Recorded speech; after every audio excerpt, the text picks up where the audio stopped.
来看高雄的消息，高雄基山国小何人伫面册写讲啊，讲营养午餐出现的臭大的鸡肉，搁附一张呢规顶拢臭火大的鸡肉的相片。咱的记者就实地到学校去了解，后嘛先是讲，确实有这回事，有这件代志，讲是因为召开阿送头一摆呢煮这个豆乳鸡，所以讲无细时阵的臭火大去，对了提供这款的餐点，当然感觉真歹势。后礼拜以加菜方式来补偿。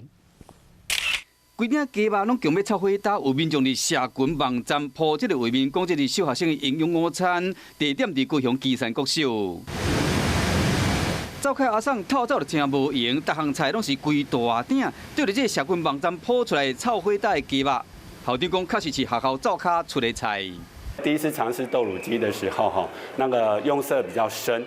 再来就是因为火候在第一次拿捏的时候不是很恰当，所以呢造成有点焦黑的状态。基山国小午餐另外还有交2间国小，一天要准备900人份。迄一天的中昼顿有3项菜，其中一出就是炒大的豆乳鸡。下个礼拜3的时候会做一个加餐的动作，然后做一个补偿这样。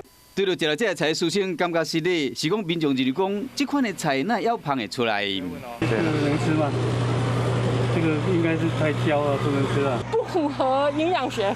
虽然迄一天食到的学生甲老师拢无问题，不过基山国小表示讲，会加强营养午餐的要求，让师生食到营养佮健康。